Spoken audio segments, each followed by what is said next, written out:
Pada malam ni aku ingin berkongsi dengan korang 3 kisah seram yang dialami oleh 3 individu yang berbeza tetapi dalam satu negeri yang sama. Macam 2 episod yang lepas, aku telah membawa korang pergi ke satu negeri iaitu Perlis. Dan aku berkongsi dengan korang tempat-tempat yang menarik, kisah-kisah seram yang berlaku di Bukit Ayak. Dan lepas kita ke Perlis, kita ke Kelantan pula. Walaupun ramai geng puaka yang menyampah Zaf cakap Kelantan. Maaf sangat sebab aku memang tak erti cakap Kelantan. Dan pada malam ni aku nak bawa korang ke salah satu negeri yang cukup dekat dengan diri aku. Sebab apa? Sebab arwah ayah aku memang lahir dan berasal daripada negeri ni. Tak lain tak bukan guys, Hogoh, Pahang, Hogoh. Kita ke negeri Pahang pula. Bila kita bercakap pasal negeri Pahang ni, dia sama macam negeri-negeri lain. Tak lain tak bukan, bab makanan lah nombor 1. Sebab Pahang ni yang paling famous lah, yang semua orang tahu. Kalau kat Temeloh tu, apa dia guys? Amboi, macam buat live pula. Tak payahlah, korang tak payah cakap kat rumah tu. Dah macam pelik pula. Makanan yang paling famous kat Pahang adalah tempoyak ikan patin guys. Selain tempoyak ikan patin, kita ada sambal hitam, kita ada sambal bunga kantan. Dan yang paling terliur kalau kena dengan nasi panas, pais ikan patin tempoyak Temeloh punya tu. Pedas-pedas masam sikit. Alamak, Siti Nurhaliza lalu. Lepas tu Dayang Nurfaiza lalu. Kau dah tak sedar dah. Kau kusyuk, kau fokus tengok ikan patin tu je kan. Kena dengan nasi panas time tengah hari ke, kau lapar-lapar tu, dengan air kopi suampa.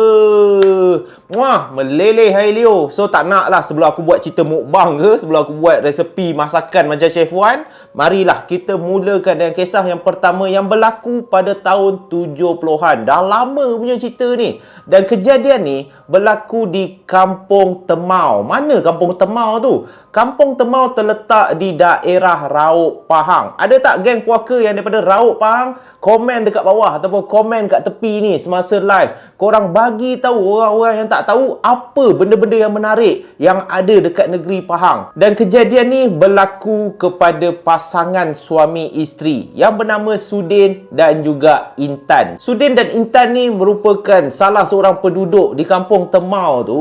Dan Sudin ni bertugas sebagai seorang askar. So bila kita bercakap pasal tugas seorang askar ni, kita boleh bayang dah, memang tak selalu ada kat rumah lah. So sepanjang mereka berkahwin hampir 8 tahun, Alhamdulillah mereka dikurniakan seramai 6 orang cahaya mata. Dan Sudin ni terpaksa bertugas sebagai seorang askar. Dan zaman 70-an bukan macam sekarang guys. Sekarang ni senang. Sudin pula tempat dia yang dia kena bertugas tu dekat negeri Sabah. So daripada Kampung Temau tu, kau ingat apa? Dia boleh terus bergerak ke Sabah? Tak boleh. Daripada Kampung Temau dekat Raub tu, dia terpaksa naik bas dulu pergi ke Kuala Lumpur. Daripada Kuala Lumpur barulah naik kapal terbang pergi pula ke Sabah untuk menjalankan tugas untuk mencari rezeki buat kehidupan anak-anak dia. Jadi apabila dah lama tak pulang ke kampung, nasib baiklah Intan ni bersama anak-anak dia lagi 6 orang ni tinggal bersama saudara mara, tinggal bersama keluarga belah si Sudin ni dekat Kampung Temau ni.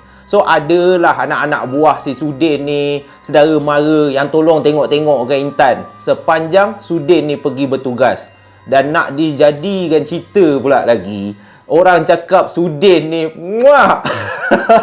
macam makanan kat Pahang jugalah. Yelah, seramai 6 orang anak kan. Dalam sibuk-sibuk tu pun menjadi setiap kali pulang ke kampung je, dia sentuh je isteri dia si Intan ni. Tak lama lepas tu, Alhamdulillah dapat lagi seorang anak. So apabila itu sering kali berlaku, adalah satu masa ni, sewaktu Sudin ni tengah bertugas di Sabah, tiba-tiba Sudin ni dapat satu berita yang mengatakan Intan ni mengandung anak ke-7. So Sudin ni pun, ya Allah, dapat juga anak lagi. Aku hari tu balik seminggu, tak sangka jadi lagi. Jadi juga lagi. So apabila Intan ni dah mengandung ataupun Intan ni dah kandung selama 9 bulan, anak yang ke-7 ni, Sudin ni pun daripada Sabah pulanglah ke Kampung Temau untuk menjaga, untuk menyambut kelahiran anak yang ke-7 ni. Dan sewaktu Sudin pulang ke kampung, apabila Intan dah nak beranak, tugas pertama Sudin adalah dia kena pergi sewa kereta. Sewa kereta untuk bawa Intan ni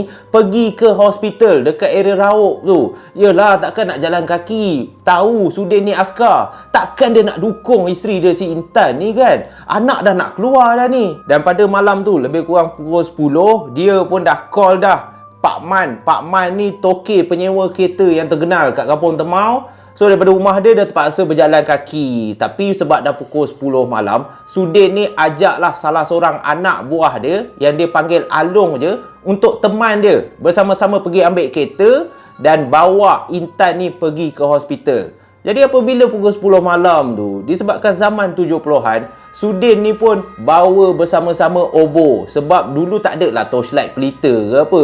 So dia bawa obor, dia bakar obor tu senang sikit. Kalau pelita malap sangat lampu dia. Lagi-lagi pula dia tahu yang anak buah dia yang Along ni tadi seorang yang penakut. So tengah jalan-jalan kaki tu, diorang adalah lalu deretan rumah-rumah kampung. Lepas tu ada lalu deretan pokok-pokok pisang. Tetapi itu tak menyeramkan bagi diri si Along ni.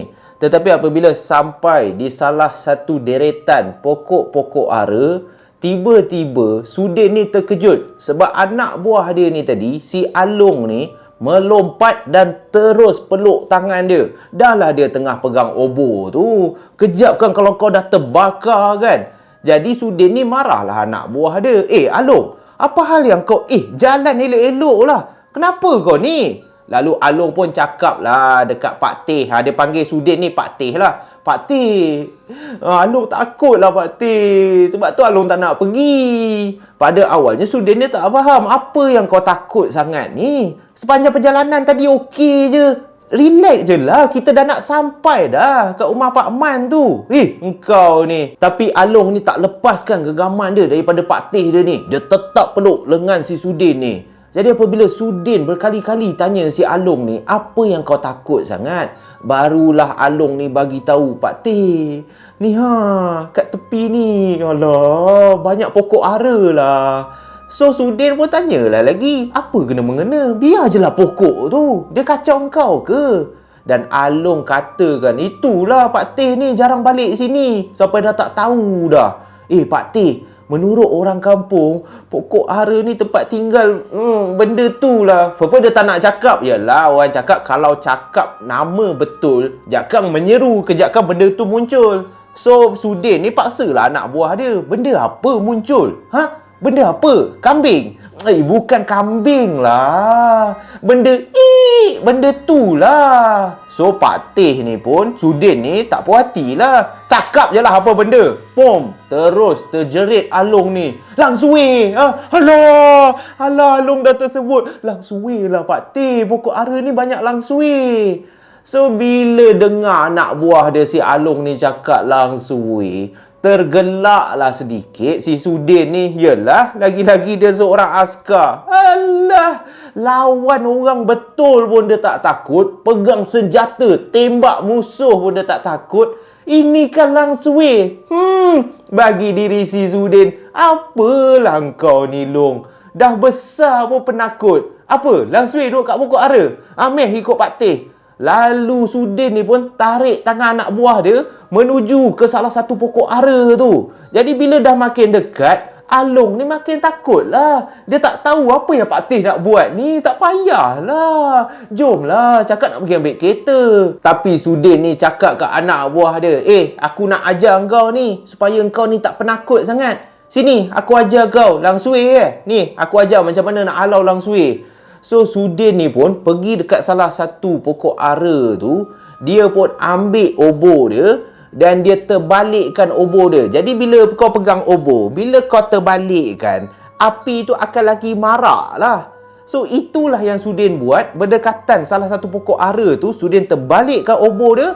Lepas tu Sudin hentak berkali-kali kat pokok ara tu. Jadi apabila Sudin hentak pokok ara tu, hentak tu okey lagi guys. Siap Sudin ni, betapa beraninya dia boleh dengan lantang, dengan kuat dia cakap dekat pokok ara tu. Lang suwe, pergi kau jangan kacau anak buah aku. Ni, aku bakar kau, matilah kau, mampuslah kau kat sini. So bila Along ni dengar, dia pun rasa yang, ya Allah, Pak Teh aku ni, memanglah engkau ni seorang perwira, seorang askar. Berani betul kau cakap macam tu. So lepas Sudin dah buat macam tu, Sudin pun cakap lah dekat Along ni, dah Lang Sui tu dah pergi dah. Dia dah mampus dah, dia dah mati. Sekarang ni Along, kau tak payah takut sangat. Jom kita pergi ambil kereta. So mereka berdua pun pergilah ke rumah Pak Man ni, ambil kereta sewa. Dan lepas dah ambil kereta sewa tu, mereka berdua pun cepat-cepatlah pulang ke rumah untuk bawa Intan ni pergi ke hospital.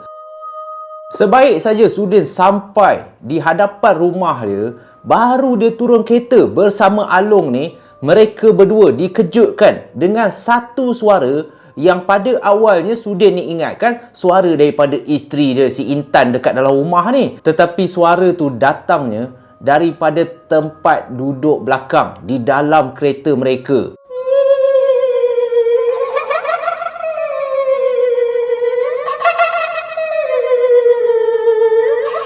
Bila Sudin dan Along dengar suara yang teramat halus, yang teramat nyaring tu, Along cepat-cepat tak fikir panjang. Sebab Along ni penakut tadi, dia terus berlari meluru masuk ke dalam rumah. Manakala Sudin ni cuba memerhatikan keadaan sekeliling, daripada mana suara tu datang. Walaupun pada masa yang sama dalam hati si Sudin ni dah agak takut, tetapi dia terpaksa endahkan suara tu. Sebab pada masa ni Sudin lagi memikirkan isteri kesayangan dia. Dia nak tak nak perlu bawa si Intan tu pergi ke hospital sebelum segala-galanya terlambat. Amboi, macam drama pula. So Sudin ni pun dia tak endahkan suara tu. Dia pun meluru masuk ke dalam rumah. Dan apabila dia nak bawa isteri dia si Intan ni masuk ke dalam kereta, betul-betul Sudin ni dah berada di hadapan pintu rumah. Pada masa inilah Sudin seakan-akan tidak percaya, guys. Sudin nampak dengan dua biji mata dia apabila isteri dia si Intan ni, yang pada awalnya mula menegur benda yang tengah berdiri di atas kereta sewa si Sudin ni.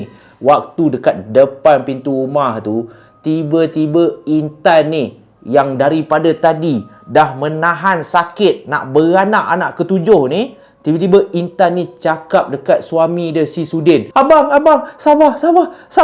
Abang, kereta bang. Kereta bang. Apa atas kereta tu bang? Bila Sudin terdengar isteri dia tiba-tiba menjerit macam tu, Sudin pun cepat-cepat mengalihkan pandangan dia memandang kereta sewa dia. Dan pada masa ni betapa terkejutnya Sudin. Dia tak pernah pun saksikan, dia tak pernah pun percaya benda-benda karut-marut, especially hantu ni. Tapi pada malam tu akhirnya dia ternampak ada seorang wanita yang berambut panjang tengah berdiri ke atas kereta dengan pakaian putih yang koyak rabak. Wanita yang rambut panjang ni sambil berdiri mengepakkan tangan dia seakan-akan sayap.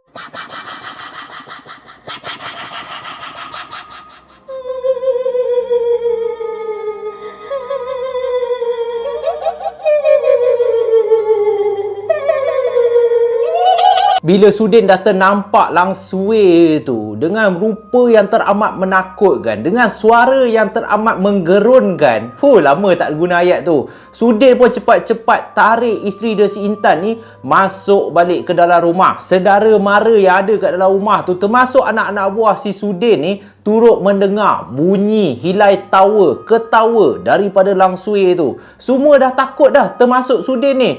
Tapi apa yang Sudin mampu buat? Dia terpaksa beranikan diri dia. Sebab kalau tak, macam manalah nasib si Intan ni? Intan ni dah nak sampai sikit lagi, anak tu dah nak terkeluar dah. Jadi Sudin ni terpaksa memberanikan diri dia. Dia gagahkan juga dalam rumah tu juga. Sudin tak buang masa. Sudin terus melaungkan azan sekuat-kuat yang boleh. Dan waktu Sudin ni melaungkan azan, bunyi tangisan daripada Lang Sui tu makin kuat, makin nyaring. Seluruh tingkap-tingkap, dinding-dinding rumah kayu si Sudin ni dihempas, diketuk oleh Lang Sui ni. Kemungkinan Lang Sui ni dah mula marah apabila Sudin ni dah mula melaungkan azan.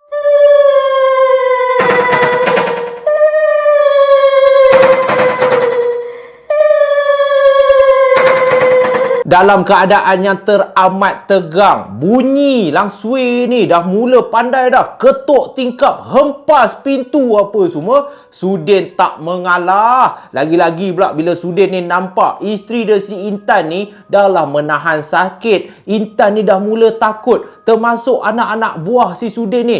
Ada yang menangis. Ada yang tutup muka, tutup telinga sebab tak nak dengar suara daripada Lang Sui tu. Jadi Sudin pun berdoa kepada Allah, minta pertolongan daripada Allah supaya Allah permudahkan segala perjalanan dia. Jadi Sudin pun mengambil langkah kedua. Sudin terus membaca ayatul kursi 3 kul, surah Al-Baqarah sekuat yang boleh. Dan sebaik saja Sudin dah habis baca surah tu, Sudin pun pergilah di hadapan pintu rumah dan Sudin pun mula berkata kepada Lang Sui tu, Dengan nama Allah yang Maha Besar, tolonglah, pergilah engkau daripada sini. Janganlah engkau mengganggu umat manusia lagi. Jangan engkau mengganggu keluarga aku. Sesungguhnya aku tidak mahu bermusuh dengan engkau. Pergilah engkau daripada sini. Sebab aku ada tugas yang perlu aku selesaikan. Itulah rayuan yang dibuat oleh Sudin. Dan Alhamdulillah, dengan bantuan Allah Subhanahu Wa Taala, Lang Sui yang mengamuk tadi ni secara perlahan-lahan, suara tangisan tu makin lama makin perlahan, seakan-akan Lang Sui ni telah berlalu, telah pergi daripada terus mengganggu keluarga si Sudin ni. Dan apabila keadaan dah kembali tenang, Sudin pun tak lengah masa. Dia pun teruslah ajak isteri dia masuk ke dalam kereta sewa tu. Dan dengan pantas Sudin pun bawa lah Intan ni ke hospital. Sebaik saja sampai ke hospital, Alhamdulillah, akhirnya Intan berjaya melahirkan anak ke-7 hasil perkahwinan dia dengan Sudin. Dan Sudin pun memanjatkan kesyukuran dia kepada Allah Subhanahu Wa Taala kerana telah menyelamatkan diri dia, keluarga dia dan juga Intan daripada terus diganggu oleh Lang Sui yang kemungkinan marah apabila telah dicabar oleh diri Sudin sendiri. Jadi itulah pengalaman seram yang dialami oleh Sudin dan juga keluarga dia yang berlaku pada tahun 70-an di Kampung Temau yang terletak di daerah Raub Pahang, guys. Korang pernah dengar ke kejadian amukan Lang Sui dekat Kampung Temau ni?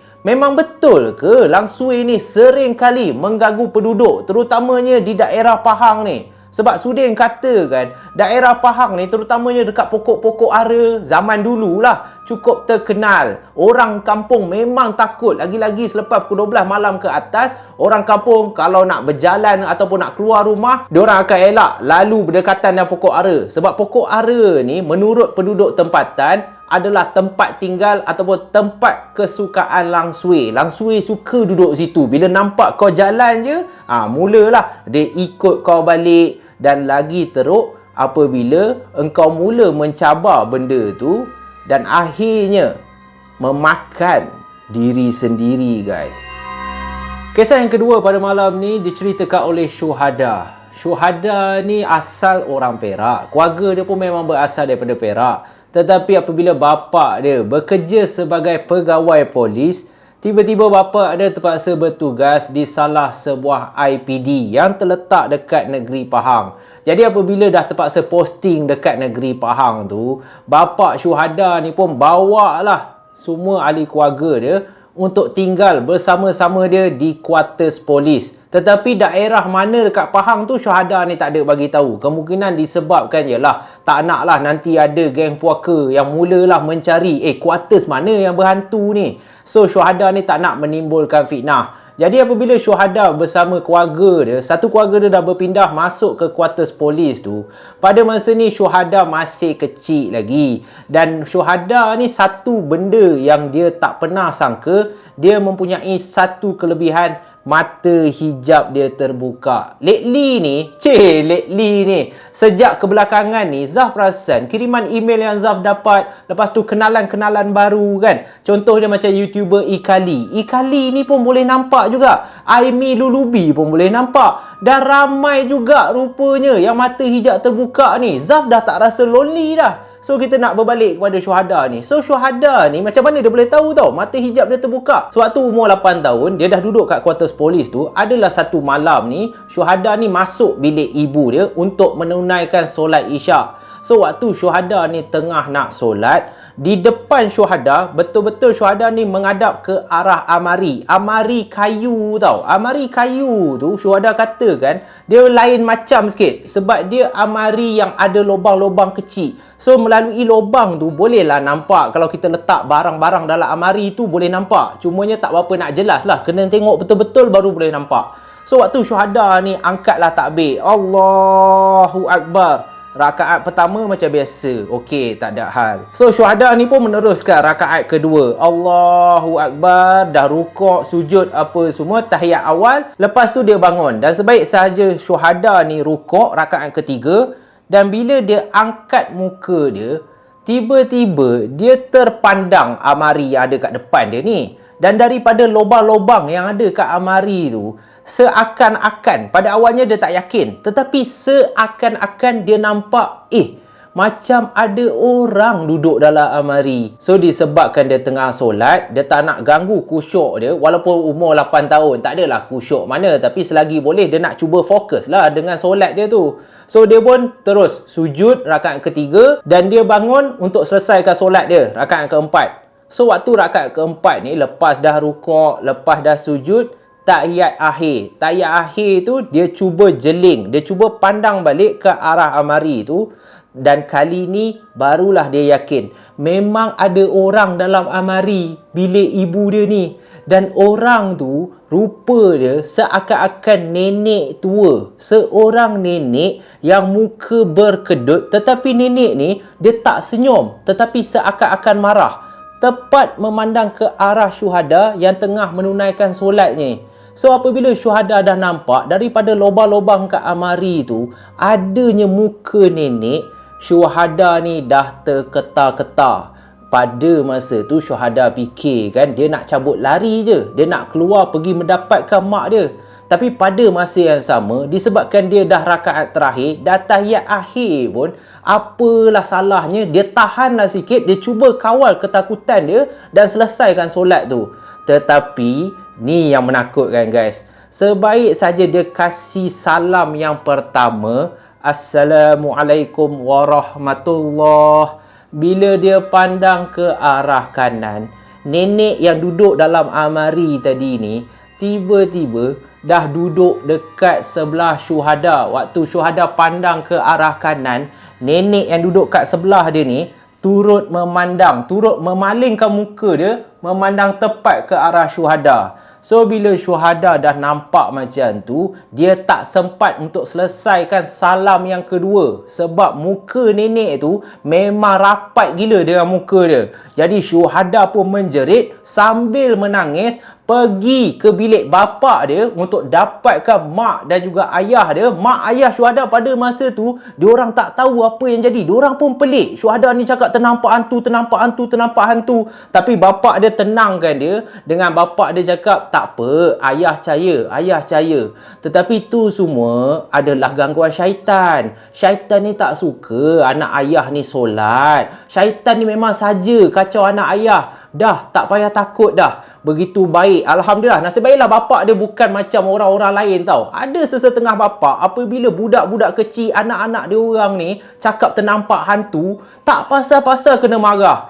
Merepek lah kau ni. Itulah, banyak sangat tengok TV. Tak pasal, padahal tengok cerita Doraemon, apa kena mengena dah nampak hantu? Ada mak bapak yang macam tu tau, terus marah anak. Dah manalah anak tu tak lagi trauma. Tetapi nasib baiklah bapak Syuhada ni jenis seorang bapa yang faham. Dia tak nak anak dia ni takut. Dia nak Syuhada ni, walaupun betul lah Syuhada ni diberi kelebihan boleh nampak, tetapi dia nak Syuhada ni jadi seorang wanita, jadi seorang anak yang berani, yang taat kepada perintah Allah. Tak kisahlah syaitan tu cuba menyesatkan sejauh mana pun. So apabila kejadian pertama, sewaktu umur 8 tahun tu dah berlaku, syuhada ni dah mula faham yang dia ada kelebihan boleh nampak. Dan keadaan bertambah teruk disebabkan syuhada ni bersekolah agak jauh daripada rumah dia, dan bapa syuhada ni dah makin sibuk dengan urusan kerja sebagai pegawai polis, manakala ibu syuhada ni terpaksa menjaga adik-beradik yang lain. Syuhada ni ada 8 orang adik-beradik. Malam ni semua ramai-ramai adik-beradik. So syuhada ni disebabkan kesian kepada bapa dia, tak habis-habis kena jemput dia balik sekolah, dah lah jauh. Kadang-kadang bapa dia ambil dia lewat sedikit sebab ada urusan kerja. So syuhada ni cakap kepada kedua ibu bapa dia,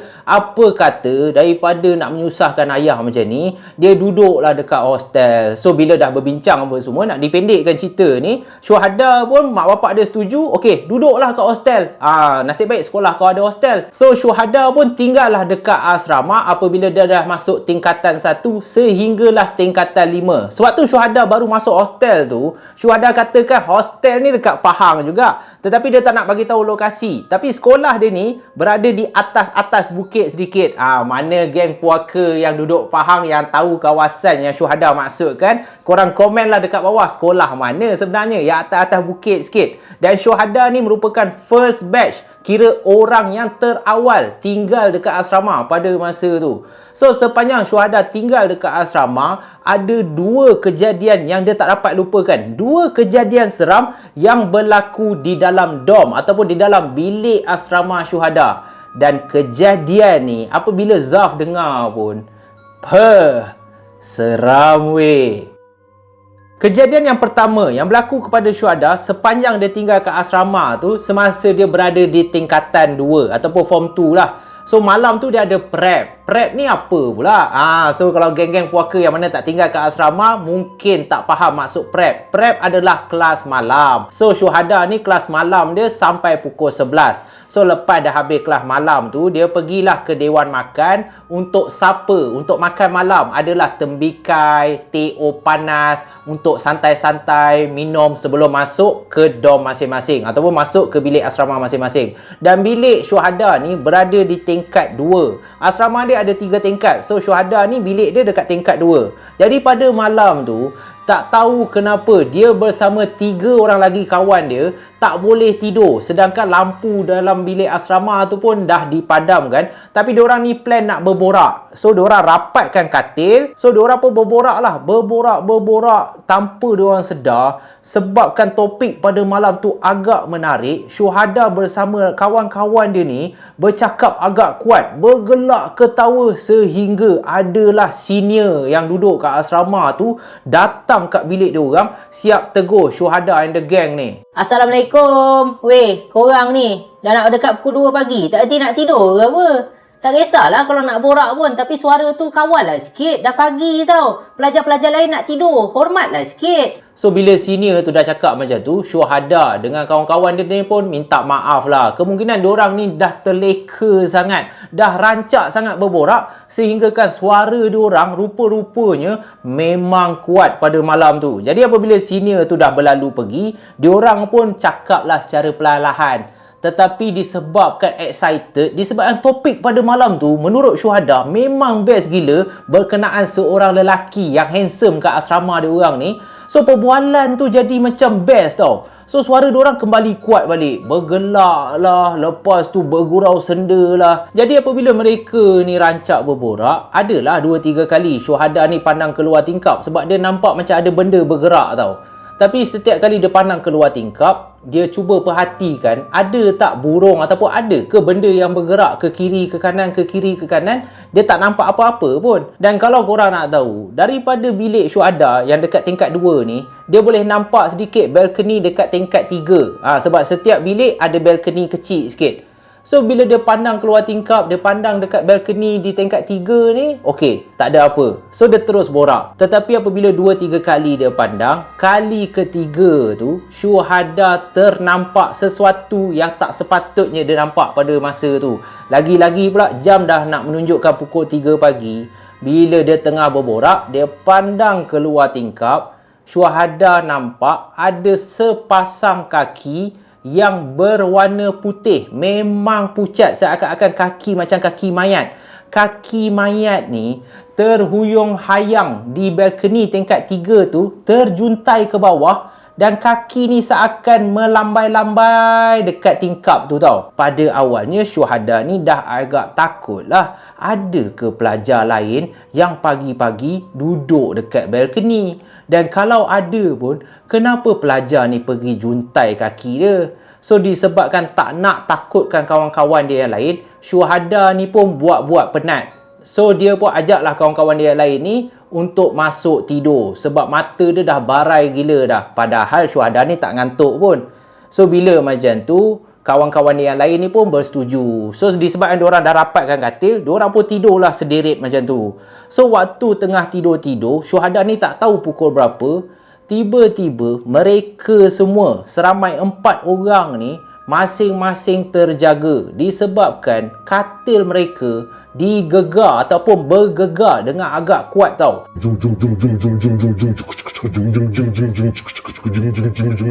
Bila katil dah bergegar macam tu, syuhada ni pun terjaga. Dia pandang kawan-kawan dia yang lain. Kawan-kawan dia yang lain ni pun sama juga terjaga macam dia orang.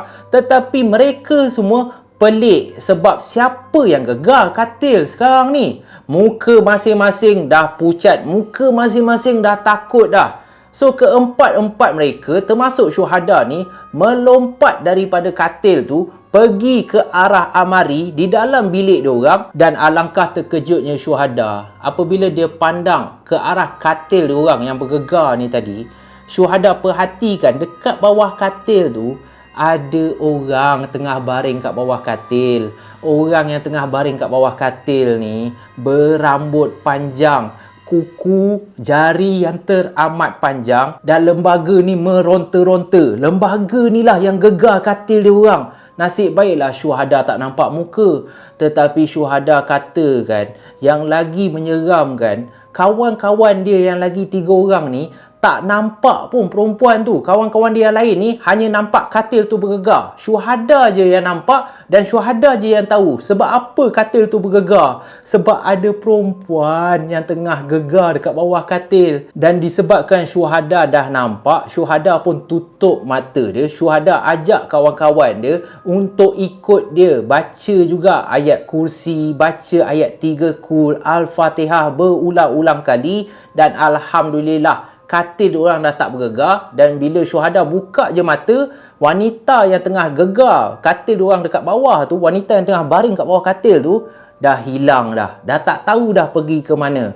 Dan syuhada katakan kemungkinan disebabkan malam tu diorang teramat bising, diorang teramat ceria, teramat gembira, kemungkinan benda yang hayun kaki kat luar tingkap tu mula masuk ke dalam bilik diorang dan mengganggu diorang tidur. Itulah orang cakap, dah lewat-lewat pagi, jangan gembira sangat, jangan excited sangat. Sebab takut kalau-kalau ada benda lain yang nak tumpang gembira. Itu yang banana tu. Kisah yang kedua ni pula berlaku di asrama yang sama. So syuhada telah pun berada di tingkatan 4 pada masa ni. Dan setiap hujung minggu, hari Jumaat sehingga hari Ahad, mana-mana pelajar yang tinggal kat asrama yang nak balik ke rumah, yang nak spend time dengan keluarga, dibenarkan oleh pihak sekolah. Tetapi pada minggu tu, syuhada dia tak nak balik. Lagipun dia terpaksa siapkan beberapa kerja sekolah dia dan dia kena ulang kaji pelajaran. Kalau dia balik kat rumah, adik-beradik dia yang ramai tu, bila masih dia nak belajar, peperiksaan pun dah tak lama lagi. So syuhada ni pun stay lah dekat asrama. So asrama agak kosong pada masa tu. Dan sewaktu syuhada ni tinggal kat asrama, dia duduklah dalam bilik asrama dia seorang diri. Sepatutnya dalam satu bilik akan ada 4 orang. Tetapi sebabkan semua dah balik kan, kawan-kawan dia dah balik, so syuhada ni pun tinggallah seorang kat asrama. Jadi sewaktu syuhada ni tengah ulang kaji pelajaran, jam pada masa tu awal lagi, dalam pukul 8 lebih malam, 8.30 macam tu. So sedang syuhada ni duduk kat meja study dia, dia tengah ulang kaji pelajaran, tiba-tiba nama dia dipanggil. Syuhada, kau tak balik ke? So syuhada pun memalinglah kat muka dia, nak tengoklah, siapa yang tegur aku ni? Rupa-rupanya Fatin, salah seorang kawan syuhada juga, tak balik juga ke rumah. Syuhada ni tanyalah, Fatin, kau pun tinggal kat asrama ke? Dan Fatin ni pun menganggukkan kepala. So bila dah nampak Fatin ni ada, kebetulan Syuhada ni seorang je dalam bilik. Syuhada ni pun pelawa lah Fatin ni. Bilik kau, kawan-kawan kau ada ke? Fatin ni cakap kawan-kawan dia pun balik juga. So bila dah macam tu, Syuhada ni cakap lah kat Fatin, Fatin, apa kata malam ni, kau tidur bilik aku lah, kau stay dengan aku lah. So bila Fatin ni setuju, gembira lah Syuhada. Oh cantik lah, tak adalah dia tinggal seorang. Kalau dia tinggal seorang, dia takut lah juga. Tapi disebabkan Fatin ni nak teman dia, memang ngamsoy lah. Jumaat, Sabtu, Ahad, tak adalah dia seorang diri. So sepanjang 3 hari tu, Fatin ni lah yang teman Syuhada. Tak adalah bosan. Malam dia orang berborak, lepas tu tidur sama-sama. Dan Syuhada ni barulah tahu, Fatin ni ya Allah punyalah manja. Kalau tidur tu dah lah nak satu katil tu tak apa. Tetapi boleh dikatakan setiap malam nak peluk tu. Pernah malam pertama tu Syuhada dia tergelak lah sikit. Dia tegur si Fatin ni, yang kau peluk aku ni apa hal? Tapi Fatin katakan, aku memang macam ni lah. Kalau kat rumah pun aku memanglah peluk adik-beradik aku. Aku memang manja sikit. Kau tak kisah kan? So bila dengar Fatin cakap macam tu, Syuhada ni pun alah apa salahnya, tak kisahlah. Kau nak peluk aku, peluk lah. Janji kau tak cium pipi aku, okey lah, tak apalah. Kau nak peluk pun peluk lah. So diorang pun bergelak ketawa setiap malam, bergurau senda. Bila nak tidur je, Fatin ni akan tidur sekatil dengan Syuhada, siap peluk. Dan tibalah hari Ahad. So bila hari Ahad tu, pelajar-pelajar yang pulang ke rumah dah balik masuk ke asrama balik. Dan pada masa tu Syuhada ni bila dia bangun-bangun pagi je, dia tengok Fatin ni dah tak ada dah dekat sebelah dia. Jadi Syuhada ni fikir kemungkinan Fatin ni dah balik ke bilik dia lah. Sebab Fatin pun tahu time ni pelajar-pelajar lain dah mula pulang ke asrama. So bila kawan-kawan Syuhada ni dah balik, Syuhada pun berborak dengan dia orang apa semua. Dan pada belah malam tu, Syuhada ni pergilah ke tandas. Bila dia pergi ke tandas tu, dia akan lalu di hadapan bilik Fatin. So waktu dia tengah jalan tu, dia nampak Fatin ni ada kat dalam bilik. So Syuhada ni pun tegur lah si Fatin ni, Fatin, sini jap. So Fatin pun pergilah kat Syuhada. Fatin ni macam tak tahu apa hal tau. Dia macam, kenapa ni Syuhada? So Syuhada pun rupa-rupanya nak ucapkan terima kasih lah. Terima kasih sebab kau temankan aku kan selama 3 hari. Aku tak tahu kau manja rupanya. Ini kalau aku bagi tahu kawan-kawan kau, malu kau. So bila Syuhada cakap macam tu, Fatin ni lagi jam tau. Muka dia macam, manja? Teman kau? Apa yang kau cakap ni? So Syuhada ni pun terang lah kan, kau ni dah apa hal? Yelah, kan kau tidur sebilik dengan aku. Dah lah terus caw macam tu je. Tapi Fatin ni muka dia blur. Dia tak faham apa maksud Syuhada ni. Fatin siap bagi tahu Syuhada, bila masa aku teman kau. So bila Syuhada dengar macam tu, Syuhada ni diingat Fatin ni bergurau. Syuhada ni marahlah sikit si Fatin ni. Tak kelakar weh. Kau jangan macam-macam. Engkau teman aku kan. Kau tak payah nak tipu. Kan nanti aku tanya kawan-kawan kau. So bila Fatin ni dengar Syuhada cakap macam tu, Fatin ni pun balaslah balik. Syuhada, buat apa aku nak gurau dengan kau? Kau tanya kawan aku ni, Nurul ni. Nurul, kau balik dengan aku kan tadi? So Nurul pun kawan sebilik Fatin ni menganggukkan kepala. So bila macam tu, Syuhada ni dia terus tergamam. Bulu roma dia meremang serta-merta tau. So Fatin ni sempat tanya Syuhada, Syuhada, kau okey tak? Lalu Syuhada pun mendiamkan diri. Syuhada just cakap kat Fatin, maaf lah, aku maybe salah kot. Aku salah orang kot. Sorry Fatin, aku pergi tandas lah. So Syuhada ni pergi tandas dan malam tu, sepanjang malam, Syuhada tak dapat lelapkan mata. Sebab Syuhada sepanjang malam tu, dia duk memikirkan kalau betul lah Fatin pulang ke rumah selama 3 hari, Jumaat, Sabtu dan juga Ahad, siapa yang tidur sebilik dengan aku? Siapa yang makan? Siapa yang berborak? Dan siapa yang peluk aku sewaktu aku tidur? Dramatik, Mat. Meremang tau cerita si Syuhada ni. Boleh tahan. Dan kejadian ni berlaku kat Pahang.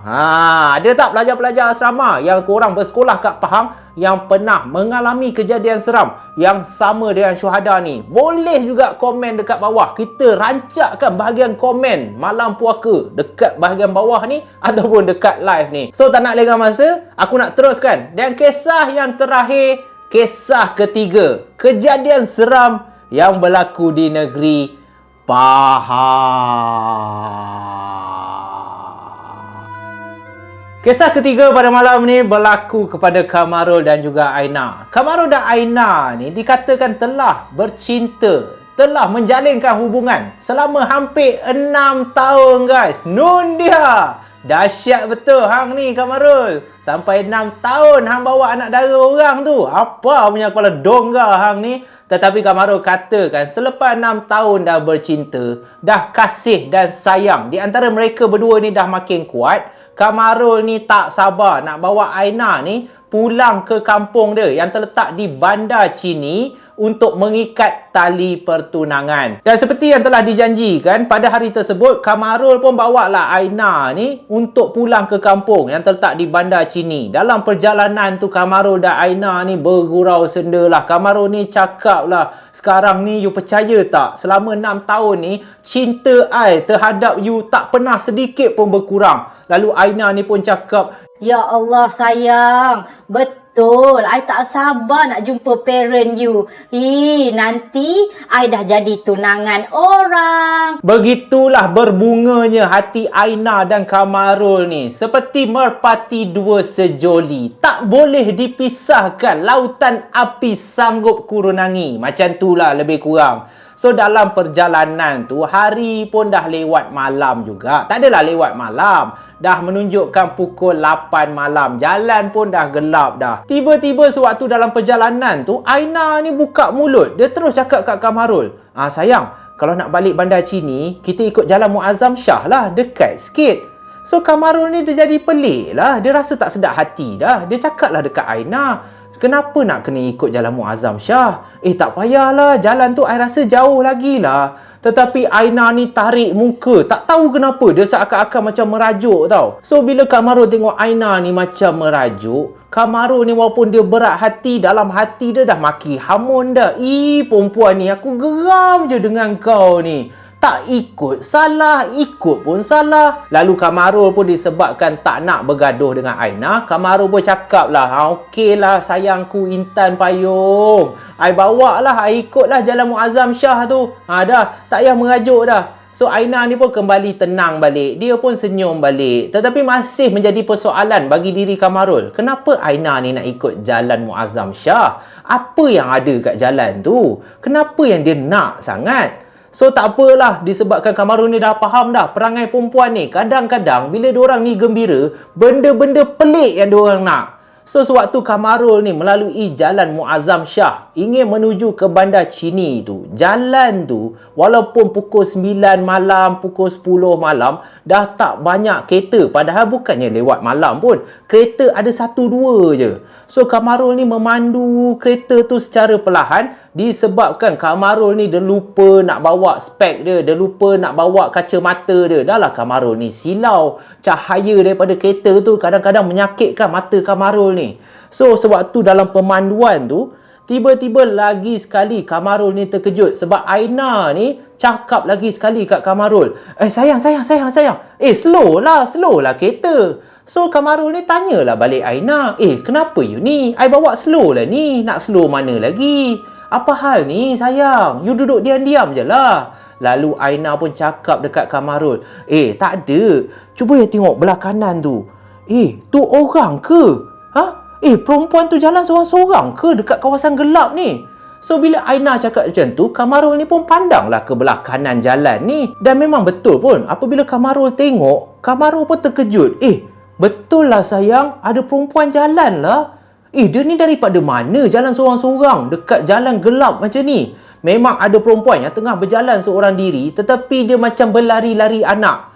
Jadi disebabkan macam tu, Kamarul pun cubalah mengejar wanita ni. Kamarul pun tekan sikit minyak dia supaya kereta dia ni laju sikit tau. Lalu Aina pun cakap lah, sayang, kesian dia. Kemungkinan dia ada tu, nak pergi mana-mana tu. Manalah tahu dia terlepas bas ke apa kan. Kita tumpangkan dia nak.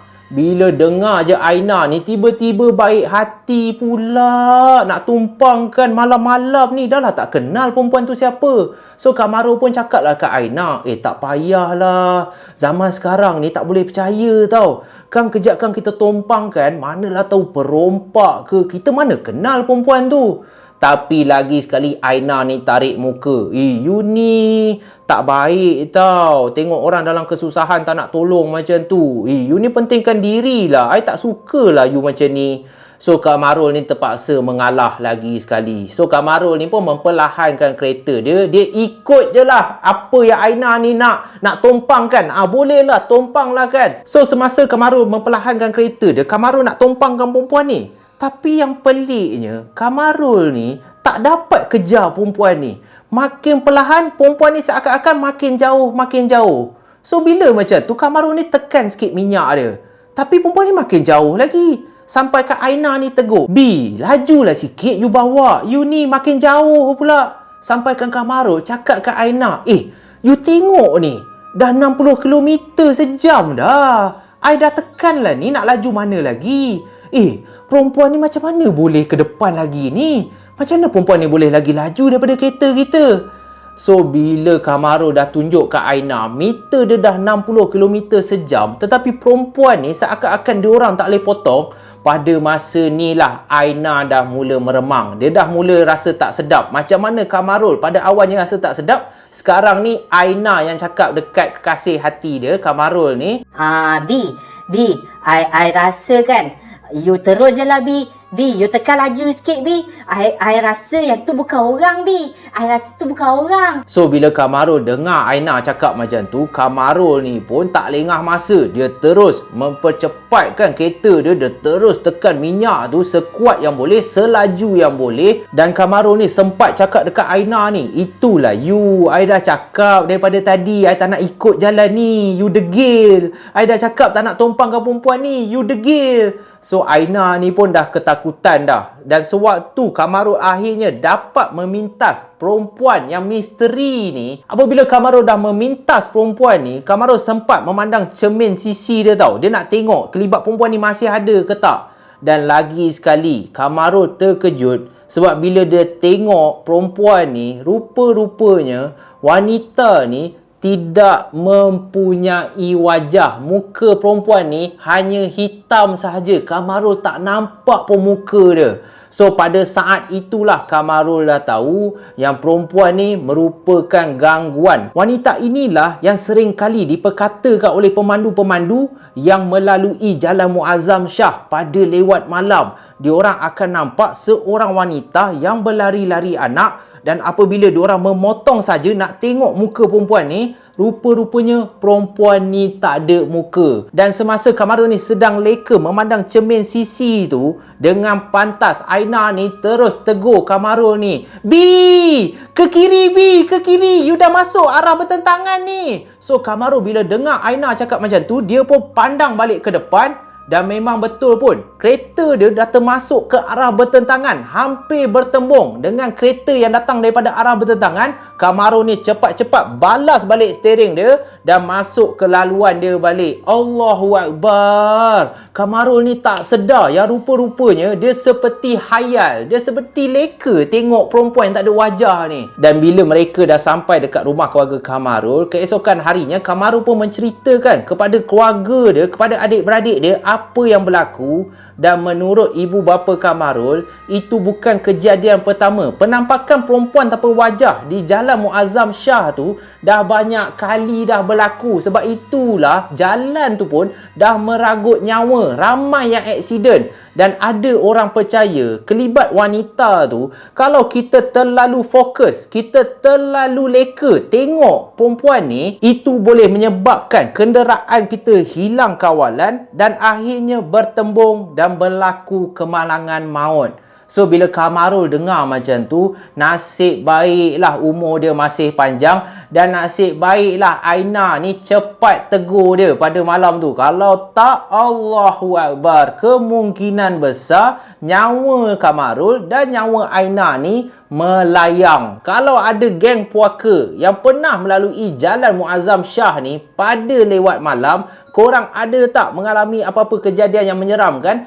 ataupun misteri? Korang pernah nampak ke kelibat wanita tanpa wajah yang sering kali mengganggu pemandu jalan raya yang memandu di Jalan Muazzam Shah? Korang boleh tinggalkan komen kat bawah. So itulah saja kisah di negeri Pahang. InsyaAllah kalau korang ada komen negeri mana lagi yang korang nak Zaf cover, kisah-kisah seram, korang boleh tinggalkan komen kat bawah. Dan jangan lupa kalau korang suka, korang tekan button like, korang tekan button subscribe. Dan kalau korang tak suka, korang tekan je lah button dislike tu dan korang komen lah, aku tak suka lah kau ni, muka kau macam panda lah, aku menyampah lah. Korang buatlah apa yang korang nak. Yang penting kekal ceria, ambil segala pengajaran, dan insyaAllah kita jumpa lagi dalam malam puaka yang akan datang guys. Stay safe, stay healthy. Assalamualaikum warahmatullahi wabarakatuh. Yeah.